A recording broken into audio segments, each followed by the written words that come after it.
Well, the way things have gone with the orange basketball involving the Philadelphia 76ers is pretty perfect that we're sitting here on Halloween. Spooky! And things are pretty spooky, at least to start. Welcome to the PHLY Sixers podcast. There are still 78 games left on the season. But yes, it's really spooky so far for the basketball team. Things can be corrected.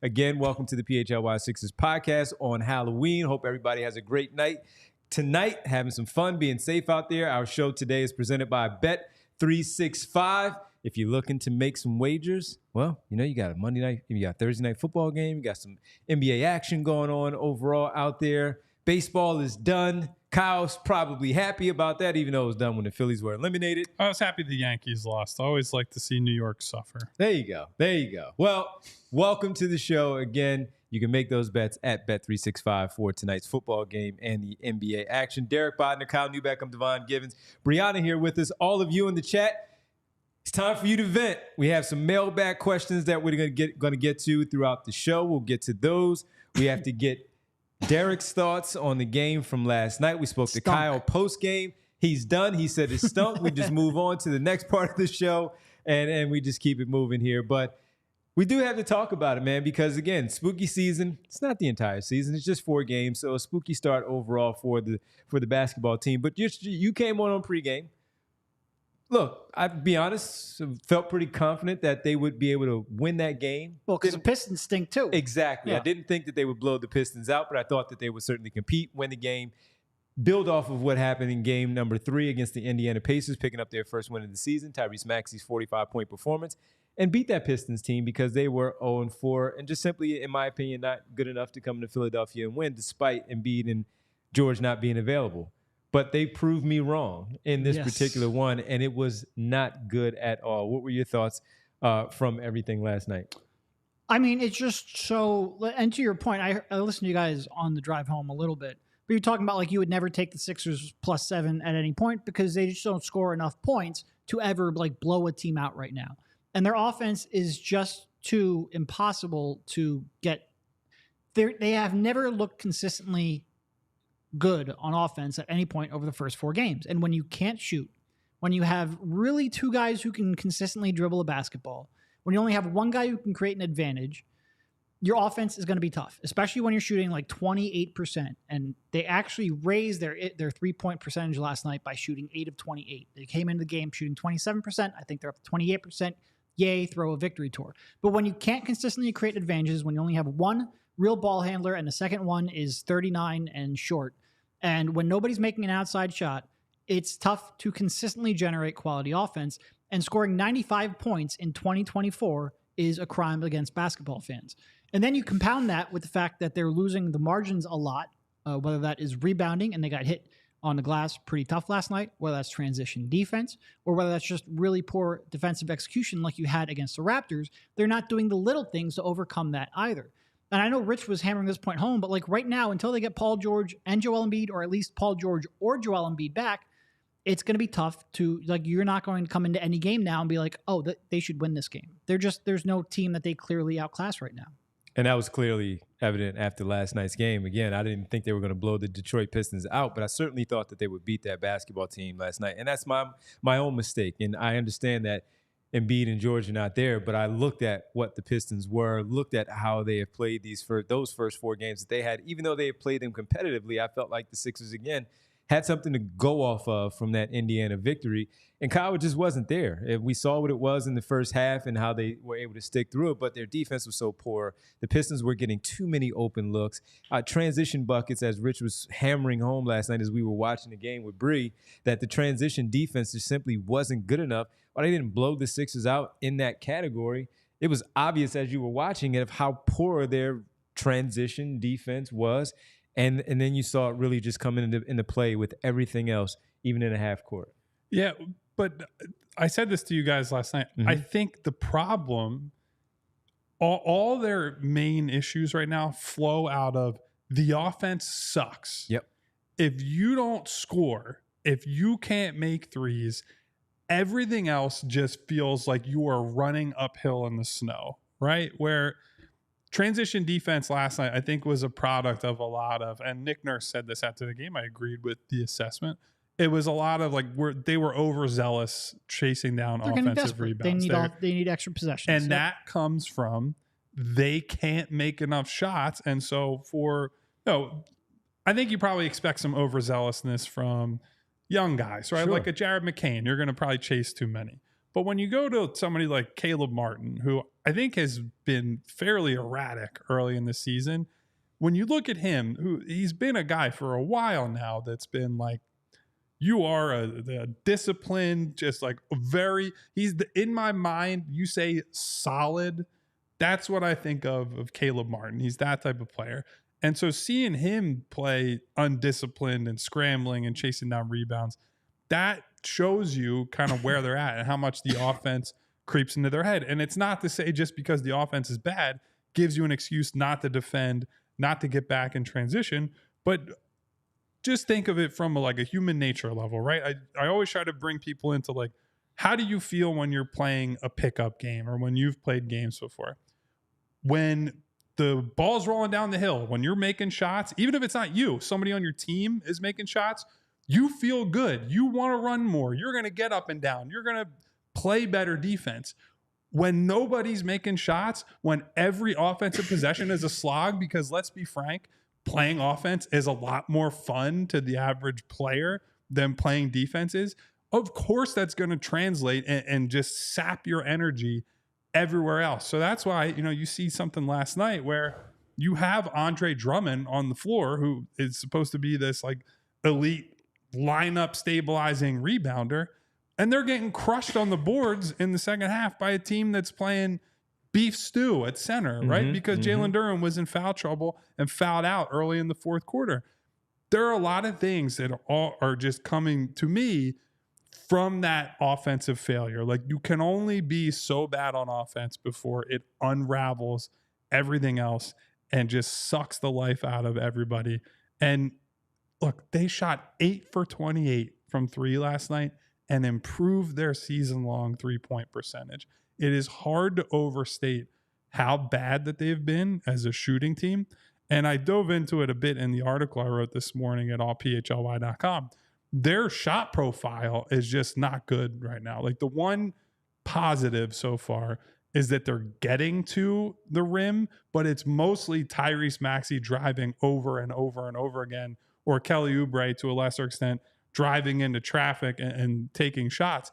That's setting aside what their efficiency is there, but they're generating some of the fewest corner threes in the entire league. They're really low in terms of just threes generated as a team across the board. So it's really bad on offense right now. And it's where you see the absence of Joel and Paul the most. And their corner three volume isn't helped by the fact that Caleb Martin steps on the line twice in that game, Yes. which was killing me.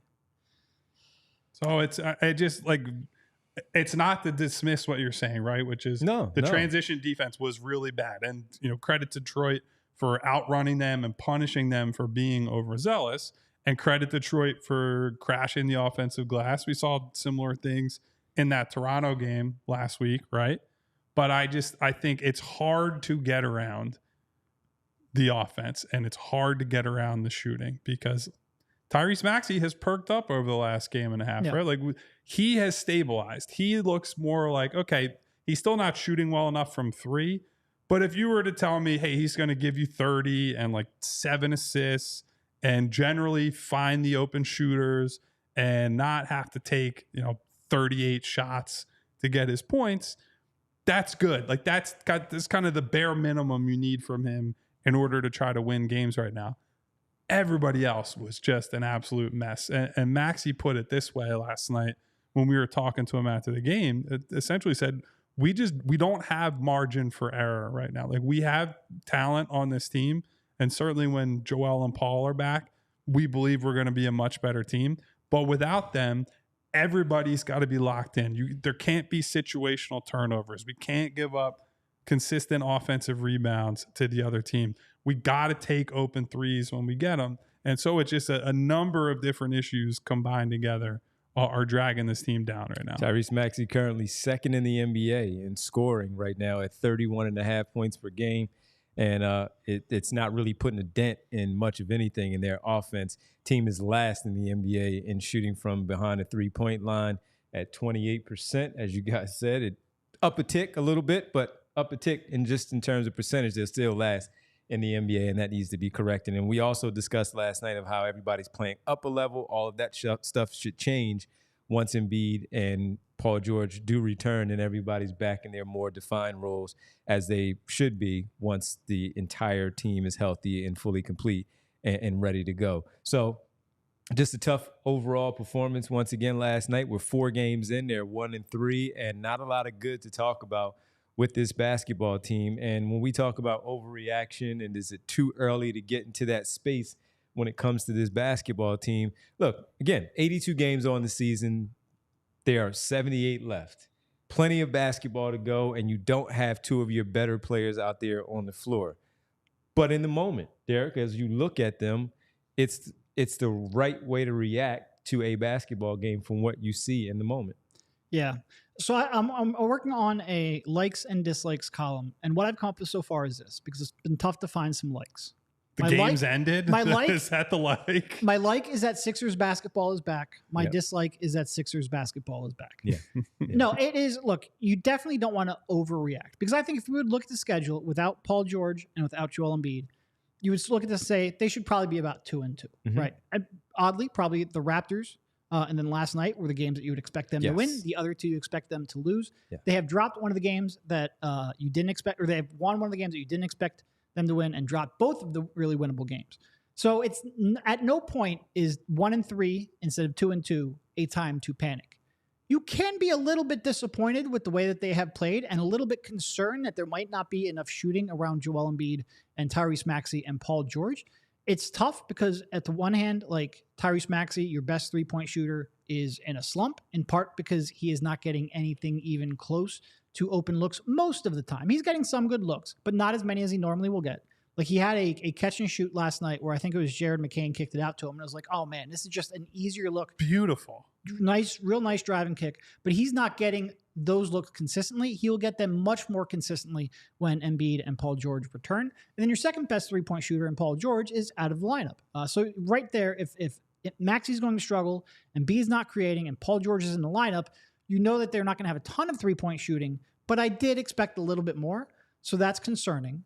The backup 5 thing I'm a little bit concerned with, because quite frankly, Drummond is someone I've been a little bit disappointed in. That's more of a playoff concern rather than a regular season concern. When he's playing 10 to 15 minutes per game and in a much more defined role, we're seeing a little bit too much of let Drummond cook. And when he has more offensive talent around him, I'm hoping that goes away. But there are certainly concerns around the team. I'm not hitting any panic buttons, though, when Paul George and Joel Embiid haven't played yet, because everything is built around them. All of these players are supposed to be play finishers, and you're asking Caleb Martin to create, and he can't really create. And because of that, I think Kyle was exactly right. They're pressing in other areas, trying to be a little too perfect or a little too aggressive, whether it's crashing the glass or closing out on shooters against the Raptors. Everyone seems like they're a little on edge. I do think Embiid and George will help stabilize them, but I do worry, like the too small thing that we talked about all summer. Still see that, still worried about that. The Drummond playoff thing that we mentioned over the summer that I'm worried about, still worried about that. But they're mostly things I was already worried about. I wouldn't say they're new worries, but it does suck to watch. And real quick on the Drummond part, I think correct me if I'm wrong, I would say your concerns are probably more on the defensive end the longer term stuff. But I think if you go back and listen to what Nick Nurse said last night, I think some of this would probably be directed at Drummond. One of his concerns or one of his issues in their game last night was that they were not putting rim pressure on with their rolling out of pick and rolls. And I think I would probably point the finger at him on that, because Yabu in a lot of those is more of a pick and pop guy.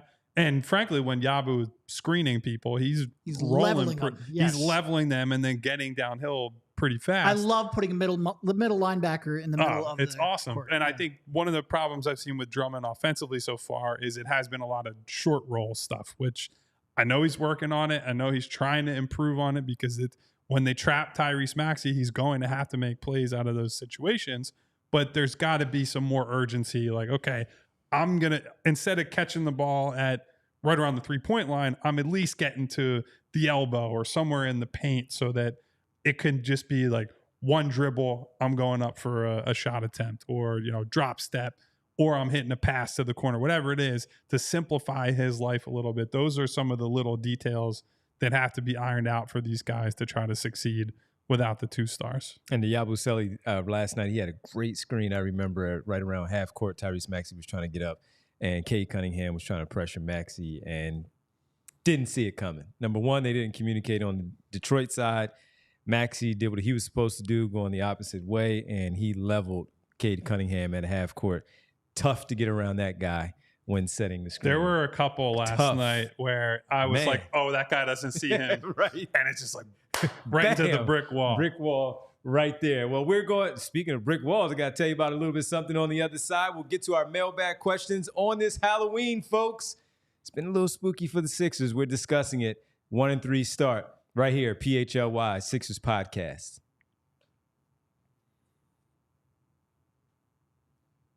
All right, well, let me tell you about, speaking of little bricks and construction and all, great friends from C-Jam Construction, family-owned home remodeling specializing in decks, bathrooms, and flooring. So if you're looking to do some remodeling to your home and you want a place to call that you can trust, C-Jam is the place to go. Their goal is to help their clients alleviate the challenges and frustrations that come with home remodeling. They are running their spooky season sale until today. It ends today. Get on it.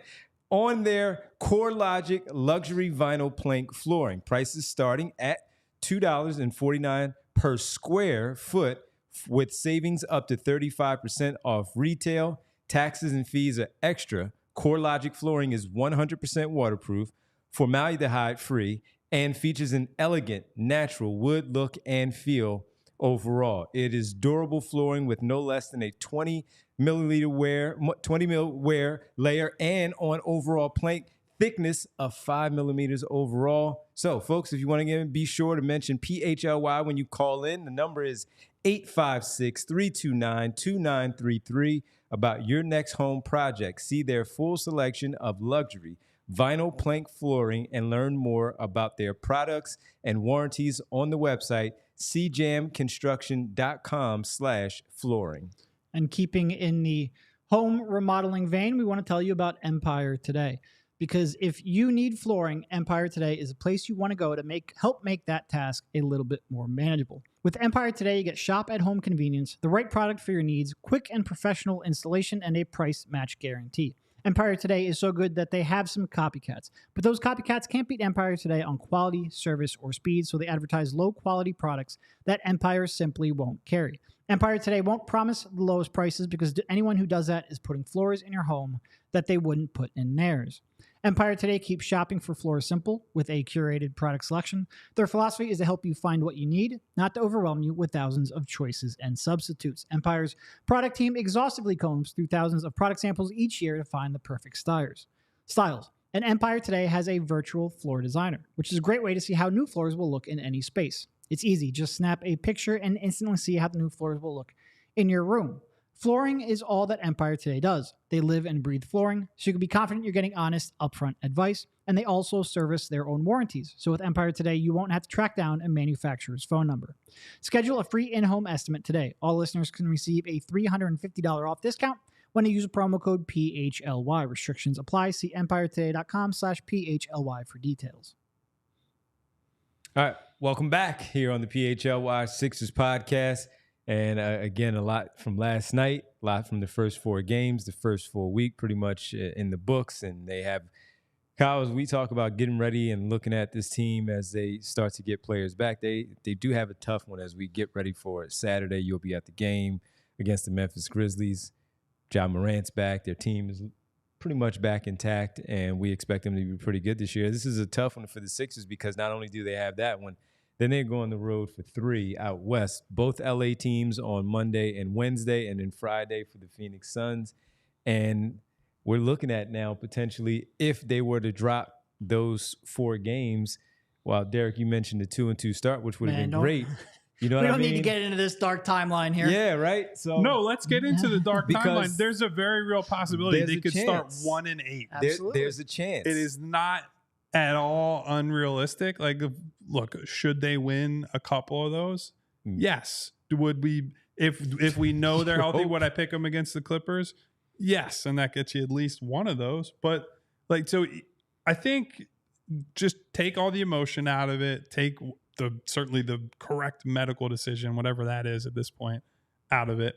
One of the reasons that missing that Detroit game to me for both these guys was a fairly big deal is that now there is no like, oh, there's a soft landing game for these guys to play in, right? Now there's been some pressure that has accumulated from a rough start. Now you have to decide, hey, do we want to throw Joel Embiid in for his first game of the season against the Grizzlies team that, not with Zach Edey in the game, but broadly with Ja Morant, is going to push the pace, is going to run, is going to, frankly, even in the half court, Ja is going to challenge you at the summit over and over and over again. And while the Grizzlies are dealing with injuries, like they have a pretty long injury report, including, I believe, Desmond Bane has an injury he's going to miss some time for, was announced today. There's still going to be a pain in the butt team that you have to play. And it is not a soft warm-up game, right? You're going to have to play at least a B, if not an A game, to beat them on Saturday. But let's say they decide, all right, Joel's not ready. Maybe Paul's ready. We're going to have to wait for Joel. Well, then you have to decide, do you want Joel's first game to be against Phoenix, who he's going to have to come up to the level and play against their jump shooters for basically that entire game, right? Like meet Kevin Durant out by the 3-point line, turn in the corner on a pick and roll, meet Devin Booker, meet Bradley Beal. And then it's okay. That's potentially 1-5 at that point. You're coming back in LA. It's just, there is not a natural game now before you get to like real dangerous territory to start the year where you can say, all right, we can throw Joel out there for 20 minutes, get him some conditioning, get him some sharpness, work on our chemistry, and then worry about like getting full strength Joel for the quote unquote real games.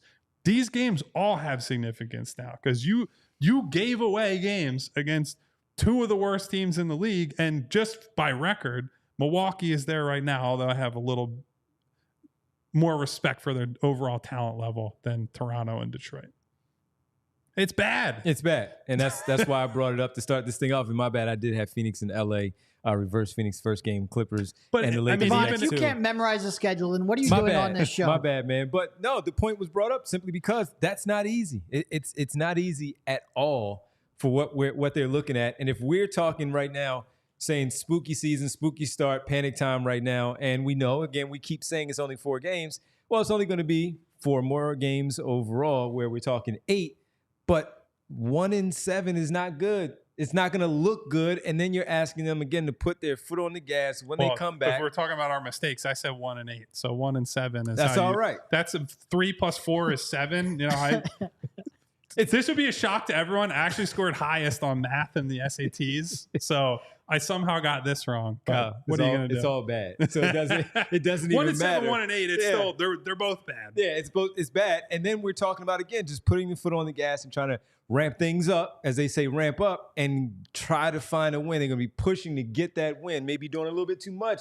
to try to get that first win. And when they do, who knows what happens? Then look, if you care, the NBA Cup thing starts once they get back to Philadelphia as they play the Knicks on that Tuesday, where maybe that means something for the Knicks and some of these other teams that are going to be playing Charlotte as well, who has been playing okay basketball. Derek, that's why we bring it up. Even with that 2-2 start, the optics of it and how it looks and seeing where their record is, especially if others are playing well in front of them and where they're going to have to do to regain some of that ground, make up some of that ground, it's just going to be tough. And cause people to continue to panic because of what the record says and how they have seen them get to that record. Yeah, no, this was the soft part of the schedule. This was tailor-made. If Joel Embiid and Paul George were here, they should probably be 4-0 right now. You would be thinking really good. They built a little buffer for this tough West Coast road trip. That's gone. 2 of those games, even without Embiid and Paul George, you thought they probably should have won. They pissed those away. It's there. You should have more of a buffer right now. And at some point, you hope you're getting Paul George and Joel Embiid back. That will help. Even if Joel Embiid is rusty, even if he is working himself back into rhythm, he will be an improvement over what they have had up to this point. But they are going up against a much tougher squads as part of the schedule that is going to push him in ways that you would prefer he wouldn't be pushed on his first game or two back. It is not optimal. There's really no optimal parts left. Like there's going to be concerns over whether it's injuries or the hole they put themselves in, whether it's seeding in the playoffs. There's going to be a lot of concern. Well, other than all that, how was the play, Mrs. Lincoln? It really sucks that this is where we're at to open the year, man. It does. Even if you just go 2-2, I don't think everybody's, throwing a parade, but you're at least like, all right, they gave away the Raptors game. You lose to Milwaukee, but as long as you win last night, you sort of preserve things are going to be okay, right? Like you can take care of business. The Raptors game's a fluke, whatever it is. Now it's just like, can you look at any of these games as like you're definitely going to win these? Oh no, I don't think so. No, because we're looking at that 4-game stretch, saying, okay, can they go 1-3? Can they? You said steal one, but you hope you find one of those teams slipping up, looking past you, and you find a way to win those games. We've seen it happen before. We know that's how it goes in professional sports. Can the Sixers find a way to steal one of those games, whether it's Memphis or the 3 games out west? I don't know. I don't have faith in it based on what we've seen. I just don't have the confidence in them. I had confidence in them to beat Detroit, and they got waxed last night. Right, it ended up being, what, a 10-point loss? That was a 10-point loss. That was not indicative of 20 the way that loss, game went. exactly, because it was not even close, and they came back and made it 10. That meant nothing. Yep. I know what I saw. I saw what happened. I knew what I read at allphly.com from Kyle's piece, The Good, Bad, and Ugly. I know what Derek's about to finish writing up for his piece at allphly.com. I know what I saw. I know what I read. I know what I was talking to Rich and all of you all last night and Bree, and it's just not good, and it's not good. So we'll see where things go from here. The only bright spot right now, Derek, is the Tyrese Maxey part of it, where he has seemingly found his rhythm. Unfortunately, even that type of performance just wasn't enough. Yeah, I mean, I thought he was able to get to his spots in the mid-range. I thought he did a better job attacking the rim. I thought it was best playmaking game of the season so far. I thought it would be great if the 3-point shots would go down. But even still, the last 6 quarters or so have been about what you expect for Tyrese Maxey when he's playing as the only real focal point on offense. I have very little issue with the way Tyrese has played, like I said, over the last 6 quarters. It's just he has no help right now. None whatsoever. And before we get to our mailbag questions, I asked Kyle this last night, what Rich and I did, and wanted to get your thoughts on the second best shot creator last night was Jared McCain. While the field goal percentage didn't look great, again, we saw it. He looked decently enough, and he was the best one outside of maybe Oubre mixing in a few, getting to the basket, getting by guys, getting that scoop layup opportunity. Yep. And what were your thoughts on him and his performance last night? Yeah, no, I thought he did a respectable job of leveraging the threat of his shot, even though he hasn't made a 3-pointer yet this year, to open up driving lanes that even though he is not the quickest in the world with his drive, he's able to get around people because they are closing out hard on him. And I think as he establishes himself as a shooter, as he learns how to get defenders off balance, I think he will be able to get into the middle of the floor and have a chance to score there. I still worry a little bit about finishing over the trees at the rim. I would like to see a little more diversity in his shot. He seems like he relies on the push shot a little bit too much, but I think when he gets in there, he's got a little bit of vision. I think he's certainly willing to take contact. I've loved the toughness he has shown. I think he's playing okay. I don't think he's playing great. No. In part because he's just not making his shots, and he's not really going to play great even for his version of great until he makes those shots. But like I've said 100 times, I'm confident in the shot, and I do think he's shown a little bit, like I said, of just being able to leverage the threat of his shot to get to his spots off the dribble or off the pick and roll, and I think you saw a little bit of that last night. Yeah, shot creation, Tyrese Maxey, Jared McCain, mix in a few others. Not much there last night. Darkness says he's as slow as me in school. Not quick. That's not quick at all. He was not quick. Darkness, I hear you. It is very slow, but we knew that coming in. The craftiness has to be there in order for him to finish in the NBA. When we come back, we'll get to our mailbag questions on this Thursday. It's Halloween, folks. Oh, I have a Halloween thing I want to bring up, by the way. Maybe we're going to get to that too, right here on the PHLY Sixers podcast.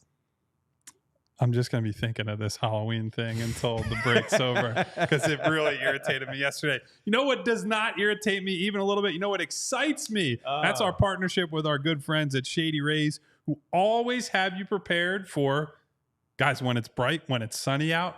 It's 80 degrees today in Philadelphia on Halloween. The sun is shining. It feels great. You need a pair of polarized sunglasses to help you navigate the day. Whether you're walking around the city, whether you're driving to pick up some last minute candy, find a costume to go out trick-or-treating with your friends, family, kids, whatever it might be, Shady Rays has the hookup for you. You guys have seen me wear the Shady Rays on the set, but I also wear them all the time in all different circumstances when I'm outside. No matter what the season is, they will do the job. I do know, by the way, as we get closer to the winter, be some ski goggles from Shady Rays you might want to keep an eye on.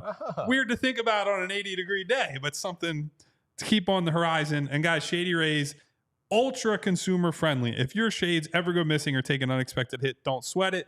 The most insane protection in all of eyewear, every pair backed by lost or broken replacements. Plus, if you don't love your shades, exchange them for a new pair or return them worry-free within 30 days. No risk shopping with Shady Rays. Exclusively for our listeners, Shady Rays giving out their best deal of this season or any other season. Head to shadyrays.com and use code PHLY for 35% off of polarized sunglasses. Try for yourself the shades rated 5 stars by over 300,000 people.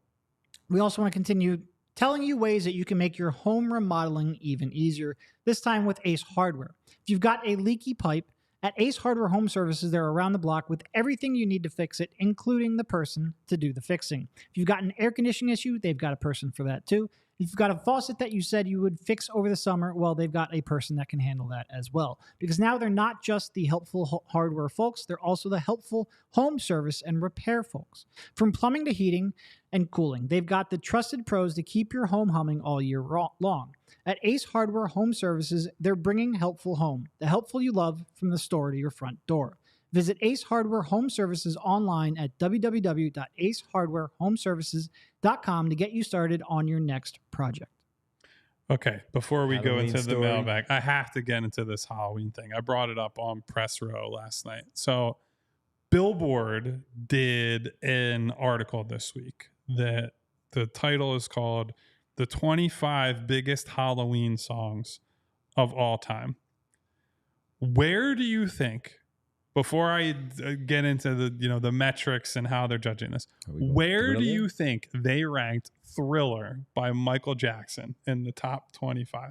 Well, it should be number one, but where did they rank them? 7th. You have a guess, Derek? It should be top 5. The reason you're asking this question is I'm guessing it's not top 5. Thriller was ranked 25th. 25th. Dead last out of the 25 songs that they selected. Now, to me, terrible. This would be like if Derek in his spare time was like, you know what? I want to create my own advanced metric for basketball. And he sits down, he's in the lab, he's figuring out, like, I put this here, I'm going to weigh this like this. And at the end of it, you sit down and you're like, this says Michael Jordan is the 25th best player of all time. I'm going to throw publish the that whole anyway. system out. What are we doing? And I'd like, listen, there's a lot of problematic stuff related to Michael Jackson. We're just talking about the song. Just talking about Thriller is number one with a bullet Halloween song of all time. Got to telling me Olivia Rodrigo songs are above Thriller. Get out of Especially here, if you man. include the music video. Come too. on. That was It's on the cinematic. The album has Beautiful. sold 70 million copies. How do you argue that anything else is a bigger Halloween song? That's just disgraceful. It probably is the single most famous music video Of in all the time. history of music videos. Yep. So I'm sorry. I don't know who put the list together. It was based on like Hot 100 positioning during their. It's just whatever, dude. Figure out another metric. You have to reverse engineer it so that Thriller is one. That's all I know. Yeah, that's bad. Bad job by them. Valho says, So I just pulled it up. Songs are ranked based on an inverse point system with weeks at number 1 earning the greatest value. Shenanigans. So apparently they weren't even giving their own opinion. no. But then the ranking system sucks. Yes. It Throw it out. blows. What are you doing? Throw it out.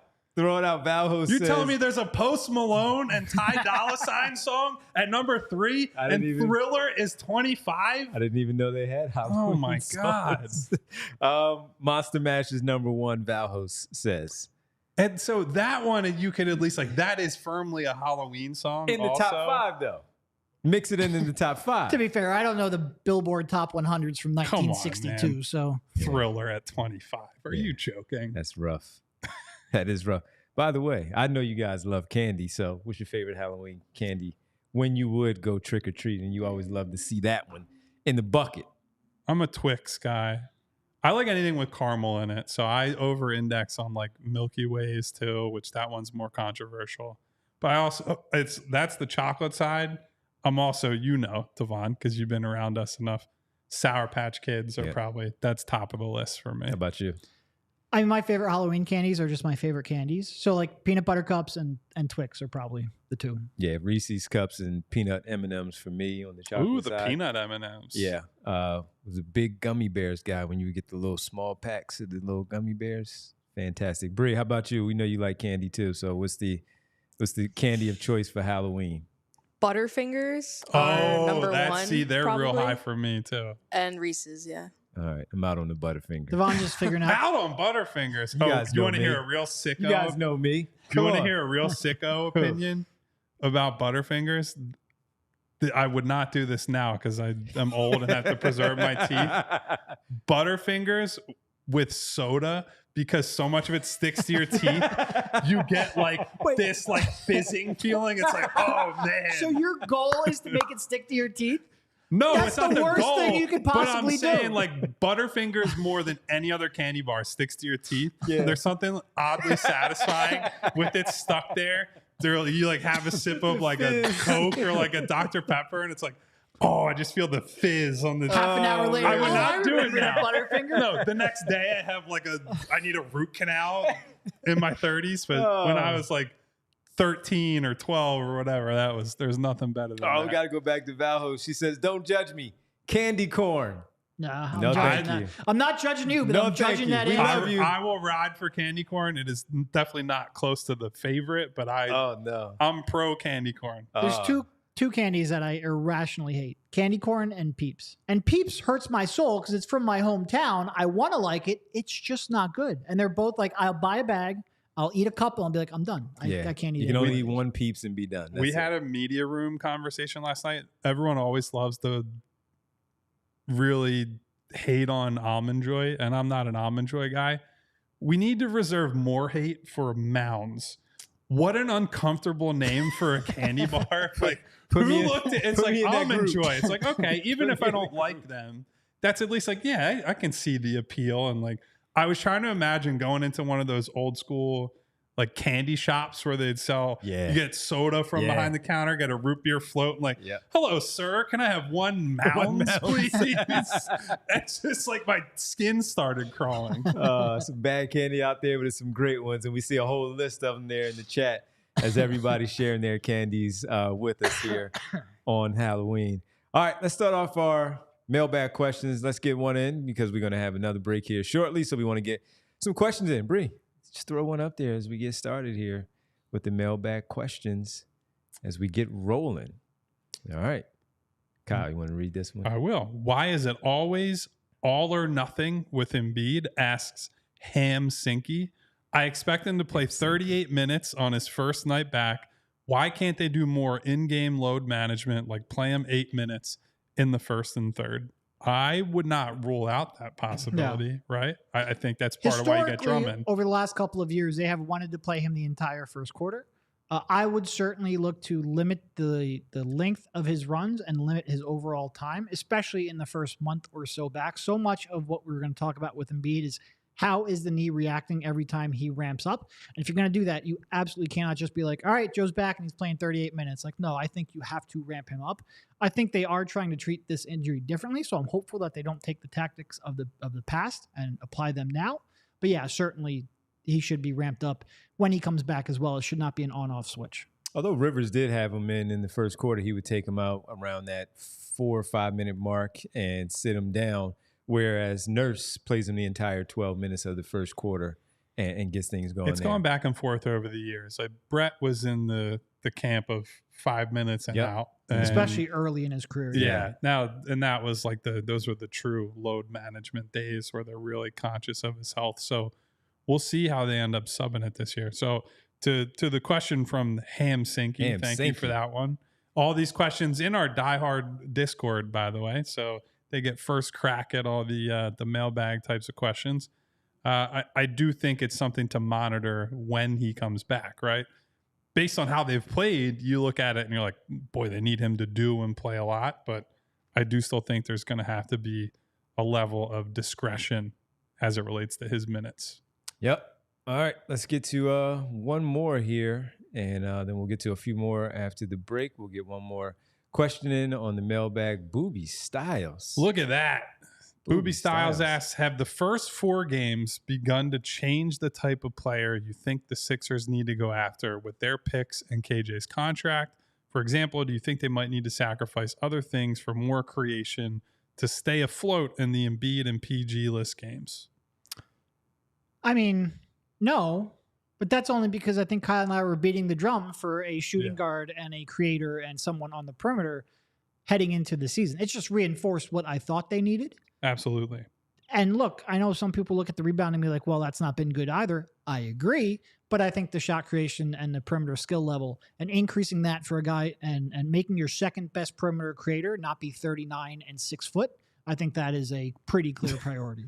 Well, I think you can see it in that I would just lump, even though they have different skill sets ostensibly, Kyle Lowry and Eric Gordon are in the same boat, right? Yeah. Where they're being asked to play mostly the same role right now. Lowry will play a few of those, hey, Tyrese needs a breather minutes, and he's running the team as the point guard, but mostly has just been small, I wouldn't say shooting guard, more just off guard or co-lead guard with Maxey. You need someone in that spot who can play legitimately like 25 to 30 minutes and be an extra shot creator on top of being a guy who can space the floor. It's why his name is going to come up 600 times this year. Bogdan Bogdanović is going to be named on this show for 45 different times between now and the deadline, if I had to guess. We should set an over-under and track it. It really would be worthwhile because he fits exactly what they probably need, at least offensively, right? We get into the defensive stuff. And as Derek said, it's not that they're out of the woods with defense and rebounding and all that stuff. And I think having watched the start of the season, I'm even more convinced they're going to have to get a big who can play at some point because they need an option that's not Yabusele, who's going to get crushed on the glass as a 5, and they have so far, or Drummond, who we have raised our concerns about over the longer term. So they have a couple of holes, but I don't think anything we've seen has actually changed where I think they need to plug those holes right now. And I will say I'm not completely tied to it has to be a shooting guard. Like, for example, last year, if this was before the Blazers traded for him, if like Danny Avdia magically became available, like, yeah, I'll listen to that as well. I know Hedva in the chat is bringing up Santi Aldama. I don't necessarily think Memphis is going to trade him, but if he becomes available, like I have interest in that, and he's playing well and shooting well to start the season. I'm not tied to a shooting guard, but if that's a differentiating factor, yeah, I want some perimeter shot creation on this team. Yeah. All right, when we come back, we'll get to the rest of our questions, mailbag questions, right here on the PHLY Sixers podcast. Well, maybe you're trying to put together a really, really good Halloween costume that can go on for quite some time. And if you're looking to put something on top of your head and feel good about it, well, you know, you can get that done at the Glatt Hair Restoration by Morgenstern Medical. Morgenstern Center for Orbital and Facial Plastic Surgery recently welcomed the Glatt Group to the practice. And based on their long-term relationship, Glatt and Morgenstern have come together to keep the great company going. As a true advocate, we're excited to have our good friend John Marks. You hear him 8 a.m. every day here on the PHLY Sports Channel, spearhead the marketing campaign on his new platform and educating the audience through authentic stories and engaging narrative overall. It's the same peerless approach. So if you're worried about switching companies, no, they combined it and kept the same peerless approach to care, same expert team, unmatched GLAT system, same state-of-the-art location, and the same stellar results. And when you do, each member of this exceptionally trained team brings 30-plus year of industry experience. When you decide to talk to them, hair restoration is all they do. So they make sure you're good. Here's what you can get: all the stages of hair loss with leading-edge treatments for prevention and restoration, including laser light therapy. Look for that one. Non-invasive TED treatments, vitamin supplementation, hair restoration surgery as well. And each patient receives complimentary one-on-one consultation to pinpoint the best course of treatment for you individually. Bald is now an option. It really is. But if you want to improve how you look and how you feel about yourself, GLAT Hair has the right treatment for you. Regain your confidence. Visit GLATHairMCTR.com or call 610-980-4000 to get started. Guys, you're probably going to be able to get some good deals on tickets for the Sixers in the near future. But you know where you want to go if you want the best deals, where you can guarantee you're getting the best bang for your buck if you want to see this basketball team play? That's with our good friends at Game Time, who have unveiled a new feature called Game Time Picks. It's a curation feature that makes getting tickets for your favorite live events even easier. And look, maybe you want to go to something other than a Sixers game. You want to preserve your sanity. You want to have fun in the short term, right? Well, you can get tickets to comedy events, theater. You can go to a Flyers game. You can go to other sports. You can do all kinds of things through the Game Time app. And they have a lot of great features within the app that you guys will be able to take advantage of. So I always like to highlight the all-in pricing, right?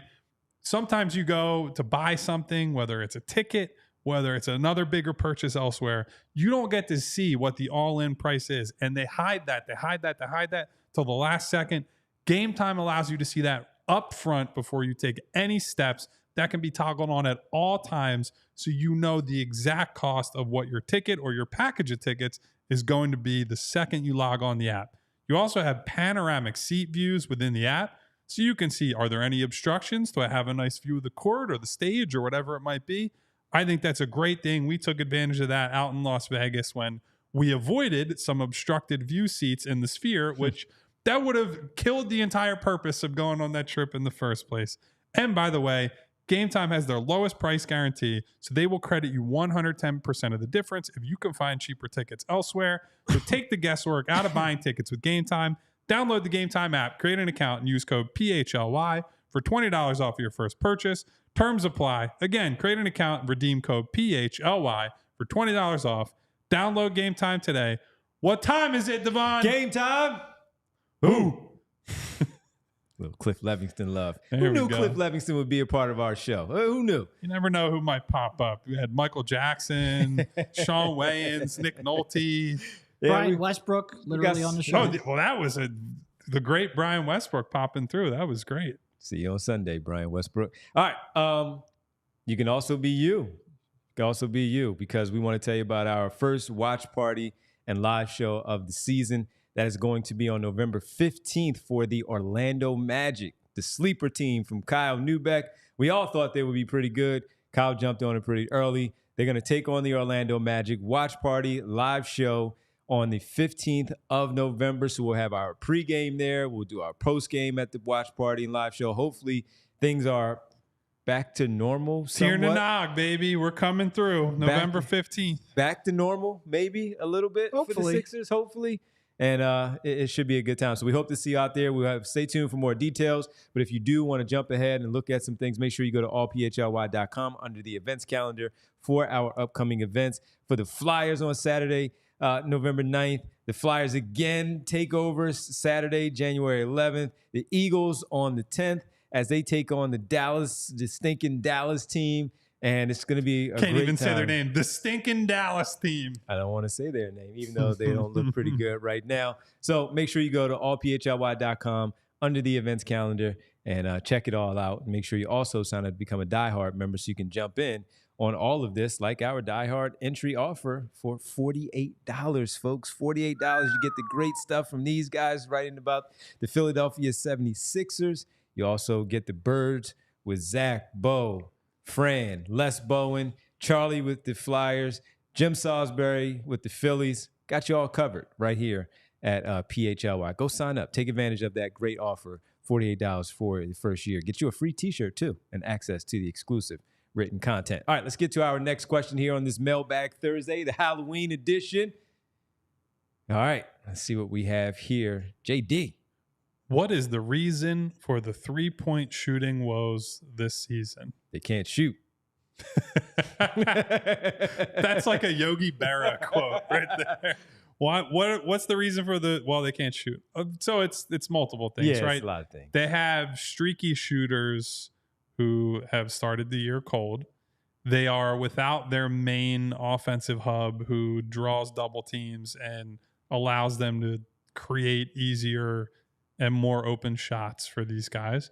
They don't have a lot of on-ball shot creation otherwise, and teams have been able to load up on Tyrese Maxey and say, we're just going to play you as a scorer, and he, the first 2.5 games or so, was not up to the task as a playmaker either. So it's a whole lot of things happening at once. I would hope anyway, once Joel and Paul come back, 2 things are going to happen. One, Joel is going to draw all that attention in the middle of the floor where there'll be more swing, open 3 situations. You'll get more corner 3s up. 2, rather than Caleb Martin and Kelly Oubre taking the bulk of these 3s on the wing, you're going to have Paul George, a 40+% high volume shooter, as one of your primary cogs. That will help out a great deal. But I would be lying if I would say it's not a concern that right now their main guys, like the guys that we expect to be mainstays in the rotation, have not shot well whatsoever, and frankly have not wanted to shoot the ball as much as they need to. Yeah, they have one guy right now who can consistently draw any kind of attention from the defense and force a rotation in any meaningful way. That also happens to be your only reliable shooter. Well, so when Tyrese Maxey's spraying the ball around and you've got people like Kelly who historically can't shoot consistently, Caleb who's in a funk, Eric Gordon who looks like he might be a little bit nearing the expiration date, there's just not all that much that there aren't that many guys who can really shoot. And it'll be great to get Paul George back because he's reliable off ball. It'll be great to get Joel Embiid back because all of a sudden then you unlock Tyrese Maxey off ball. And yeah, I think they were probably a little short on shooting coming into the year to begin with. And that's even with their 2 stars together. So it is a combination of right now some guys that you hope will turn it around are missing some shots. Their best 3-point shooter is playing almost entirely on ball. Their second best 3-point shooter is out of lineup. And the one guy who consistently forces double and triple teams is also out of lineup. So it was a concern coming in that is worse because of the personnel that is off the floor. Not much to add to that one. Let's get to the next question here on our Mailbag Halloween. Oh, code ran. All right. Considering the freshness, man, of this one overall, do you think some of these issues will carry over with Joel and PG? And could time be the key to building the chemistry? Or do you think you see legit cracks that a trade would be used to address even this early on? I mean, I don't think they're going to make a trade this early on. I very much don't think that's going to happen. Daryl Morey historically wants to wait until the final moment to make a decision, especially when you're talking about a decision right now where he's not likely going to have much matching salary in the future and he's not going to have all the draft picks to work with. This is his best chance to be flexible and really pursue what he wants. He's not going to want to make a decision now when he's forced to. He's going to want to make a decision when the rest of the teams are willing to make trades as well. So no, I don't think they're going to do anything short term. Do I think there are cracks? Yeah, there's cracks because there's no team that's going to be perfect. And that's especially true. Like, they cleared the cupboard to try to get Paul George. They were successful in that, but they had pretty limited resources to work with after that. I think for the most part, they made use of those resources pretty well, but there's still just the truth that they were, when you clear all that cap space, it is tough to build out depth and there are going to be warts. Like I said, I do think these warts are being amplified because of who's out of the lineup, but I don't think this was a complete roster. We always, Kyle and I, in that preview that we wrote, both said we expect them to be very aggressive making an in-season trade. So I think it's a combination of all that. But yeah, I think there are certainly warts, in part because if you're not Oklahoma City and Boston, then you probably have significant warts, but also in part because I think there's one very significant move to come. And even, being aggressive likely doesn't mean doing anything until at minimum mid-December, right? And even that would be unlikely, I think. I don't think I wouldn't expect anything to happen until probably January or like right up close to the deadline. I think part of the problem, one of the many problems with not having the stars on the floor, you just have no idea what this group looks like yet in the full form that it was imagined with, right? Like Daryl Morey and the front office didn't put together this team to have it be Tyrese Maxey taking 35 shots a game and Caleb Martin and Kelly Oubre are your second and third options every night, right? So those guys are meant to play off of the quote unquote real stars and settle into fourth option, fifth option, lower volume type roles. So you won't have enough data on what they look like in those roles for a while, right? Even if they get the couple months leading into that December 15th, everyone can be traded date. I don't think Daryl Morey will be like, okay, December 16th, making the trade. I don't think he believes that's enough time to give it before you can make a rational decision on what they need for this team. We praised this offseason for what they did, putting this team together. It was all based on Paul George and Joel Embiid being out there with Tyrese Maxey and the rest of the guys falling into their roles thereafter. So nothing anytime soon, especially when you don't know what the rest of the league even looks like yet. After a while, we all know who's going to eventually fall down to where they should be, at least we think. But injuries happen, teams go in a different direction. They might want to start unloading players as a result. Not yet. We'll wait to see what happens overall. Let's get to the next question here in our mailbag questions. Golden Pine. Look at that. How big of a problem is it if Gordon is washed? Is replacing him worth draft capital, or should they save that for another need like a wing who helps with rebounding issues? I mean, again, I'm not going to say no to a wing. That's one of my core philosophies in the modern NBA. If you can get a two-way wing, you pursue that two-way wing, make everything work after that. I think that would be tougher to acquire than it would be someone more perimeter focused. I'm also not going to take a lesser player just to try to solve the rebounding problem. Yes. So some of it comes down to what ends up being the best person they can that's realistically on the market and they can match salary for. And it gets real tough to match salary when you start going above like a $20 million price point. So it's going to be a little bit dependent on that.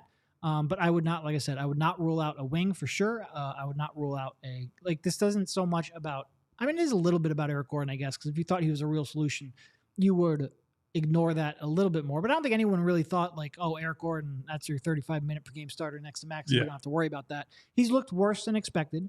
So because of that, it might increase the priority a little bit more, but that was already a priority for me. So like I said, it's a little bit best player available that you can actually acquire with both what you have in terms of draft capital and also what you have in terms of matching salary. Yeah. I think you hit it on the head, Derek, by saying you're not going to take a worse player because it ostensibly fills a need, right? I think if you're making a big move at the deadline, and they're going to more than likely make as big of a move as they can make, get the best possible guy. You can move pieces around in the rotation to accommodate a higher level player, right? Like that should be the guiding belief there. Oh, no, we have too much talent, said no team ever. Yeah, right. Like, you don't want to go in there like, we absolutely need a shooting guard, or you absolutely need a power forward. And even Santi Aldamas had a nice start to the season. I don't think he's going to be available at the deadline. Like, that's not a guy, if he plays on really a rookie well. Contract, right? Right. He's in a favorable contract situation. That's not a guy who comes cheap. So you're going to be looking at, power forward, quote unquote, options that are more than likely not going to be high level NBA guys. Right. And so go into it with the philosophy of you get the best player you can possibly get, and you can rearrange the other skill sets, the other minutes around said player. So don't box yourself in, months ahead of time by saying, well, we need this position and that's all we're going to do. All right. Super chat from Spiral Out. We'll let you know about that one. Make sure you guys go ahead and sign up for the Die Hard program and join us for the exclusive content written by the guys. Once again, sign up. First year right now, $48. Go take advantage of it. It's just $4 a month. You're in a good spot right there with some great written content from the team here at PHLY Sports. All right, the Spiral Out Super Chat says, Happy Halloween, Everybody, pour a drink, light any smoke, and be safe. Amen. Choose chill. Choose chill. It's nice out. We also did get a very late arriving mailbag question that I did not pass along to Bree that I will read directly from our Discord that only diehard members get access to. This is from Busey49, who asks, is it possible to maximize a roster around both Joel and Tyrese at the same time? I suppose short answer is Paul George, but with how putrid they look right now, what could conceivably change to make these games more competitive without compromising the best full strength roster? So but I would say this. I think Joel and Tyrese largely need the same things around them. I think the only thing that makes it tough to build around the two of them together is that neither of them is a high-level playmaker.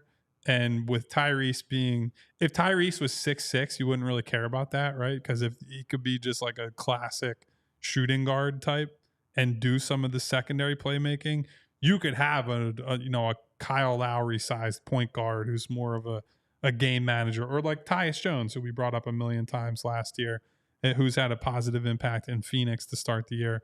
You could get away with a guy like that. The trick with Tyrese is he's in that, size body, which he has defensive limitations as a result of that, but you still need the playmaking, and Joel needs the playmaking, right? Because I think he's gotten better as a passer, but he's still far from what you need to be as a number one option on a championship team there.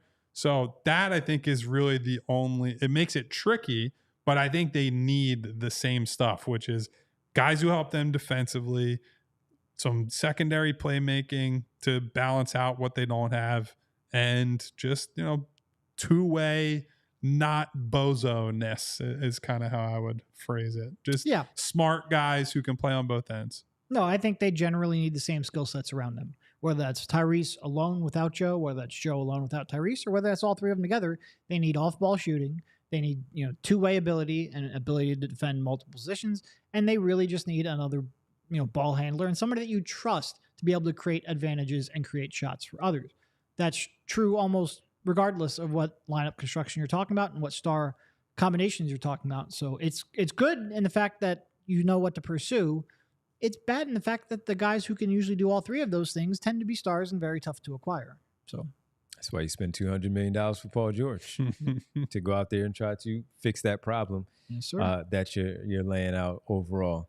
Well, that should do it for us here on this Halloween. We hope everybody is having a good one, enjoying the weather. I do want to get one thing before we get out. There was a report on ESPN that Embiid had competed on multiple 5-on-5 scrimmages in the other day. I've had a lot of conversations over the last 48 or so hours, and I think there's probably some details missing there. So from what I've been told, Embiid has not participated in a 5-on-5 scrimmage as part of practice. What he has done is some 3-on-3, some 4-on-4, even some 5-on-5 work on the side against members of the assistant coaching staff and other people. But that's not in a team setting. That's not in practice. That's not a 5-on-5 scrimmage in practice. I think we can all agree, as much as I love TJ DeLeo, that is not simulating an NBA game. And quite frankly, that's not even new information because Kyle had posted videos of that a week ago before the opener. So the reason I'm really bringing that up is because when you hear like he's done multiple 5-on-5 scrimmages, it gives you the impression, because 5-on-5 scrimmages, it's kind of like the final boss before returning. So you hear that and you're like, well, why isn't he playing? And the reason I'm bringing this up is like scrimmaging against a coaching staff in an informal setting, there's still a step that he needs to go before he's cleared. The team isn't going to clear him before he plays 5-on-5 in a practice. So I think that is key detail that needs to be out there. So again, he has done some scrimmaging. It's been informal on the side with members of the coaching staff. He has not, to this point, played 5-on-5 scrimmages in a team setting during practice. And that is, he might end up here. They don't have a full practice today. They are going to have one tomorrow. Who knows? Perhaps he will be able to do that then. And then after he does that, they will need to see how the knee reacts. But there is still a step along in the process before he will play basketball. So I just wanted to clarify that report a bit. All right. Great stuff from Derek. And we'll see when those guys are able to get back out there on the floor and get to action, pick up some W's for this basketball team. We got to thank our presenting sponsor, as always, Bet365, here with us today, has been throughout the offseason, training camp, and preseason. So we want to make sure, again, we thank our presenting sponsor, Bet365. Make sure you go ahead and make those bets today for some big games tonight, folks. Thursday night football, some NBA games while the Sixers are not playing. We know you'll still be watching once all the trick-or-treating and all is done. So Bet365, again, use code PHLY365 when you sign up. Whatever the moment, it's never ordinary at Bet365. It's time for our world-famous roll call. There we Halloween. go, baby. Thank you to everyone for hanging out with us today. Despite how depressing last night's game was and the start of the season was, you guys are still showing up for us and with us, and we love that. Thank you to Public Enemy number 1. That's Money Mar. What up, Mar? Hanging out as always. Thank you to my girl Winona. Nona. To Ed Wright. Eddie. To Aaron. What up, Aaron? To Darkness. Turn the lights down. We got one light out in here. We really did turn it we on. do. We are I didn't turning even the lights notice. down, See? quite literally. Turn the lights down. That's you why I to- look so poor right now. You look great. Thank you to Brian Knight. Thank you to Bootzilla. Boots. Jetpa. Hanging out in the chat. Val Hosts. Hey, Val. What up, Val? Did you guys catch up with Val yesterday at the arena? She was No, I looking for you didn't. I guys. did not see her. I did see Guys. PHLY guy who was in here at the beginning of the chat who said it was great seeing Kyle yesterday. And he came up and he was super complimentary and thanking us for what we've been building here. And so wanted to say thank you right back to PHLY guy and to all of you, obviously. But it's always to meet some of you in person after seeing you in the chat over and over again. It's always very fulfilling for me. And look, it means a lot to me. Kyle and I sit in the same spot. It's along the baseline by the visitors bench, across from the visitors bench, but on that side of the court. Find us, come up. You know what we look like. We're The on problem video is every day. the security to get down Yeah. there. They don't generally let people. My So, yeah. DMs are open on Twitter. Shoot me a DM. I'll be happy to stop by and We say can hi always and figure it out. But appreciate anyway, you. so I Yep. wanted to always happy to say hello and chop it up with anybody who's here with us, supporting us, and just part of this community. Love having moments like that. Thank you also to Spiral Out, to Flyers and 7, to PHLY, Fachi. to K Red, who we're increasingly turning into a basketball fan. Not just despite hockey. the fact that you picked a bad time to start, buddy. We still appreciate it. Biblicality says tank for flag. Biblicality. What up, Biblicality? Prophet One, Provolone John. Who else do we have in here today? Cousin Provolone. Grace, Cousin Mary Grace. Overfield. Hey, Mary. Hello, Mary. Regular supporter of the gang here. Thank you to Mary. Yes. DJ, aka Mr. Sandman. Bring me a dream.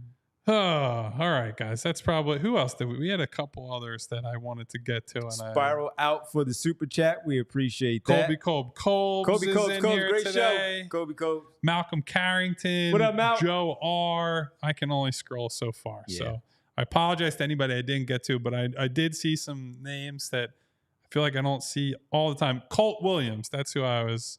For some reason, that was who was in my head. Colt Williams. Shout out to Colt. Shout out to Jonathan Harvey. Is that a Matt C? I see. Thanks to everyone who's here today. If you have not What already, up, Colt? hit that subscribe button, hit the bell icon so you get notifications each and every time we go live. Wow, we actually have the bell, and it seems like Derek might have broken it We over there. found the bell. Hit the thumbs up button if you want to say happy Halloween, but also thank you to super producer Bree, who's making it happen for all of us. As always, we will be back Saturday. We're off Saturday. tomorrow. Pre-game. Saturday pregame and postgame for the mighty Memphis Grizzlies. Until then, you will maybe see some updates from us on Twitter and elsewhere, or allphly.com on Joel Embiid and Paul George's health. Until then, take it easy, stay safe, trick or treat, everybody. See you at 7 for pregame. We all silly like the mayor.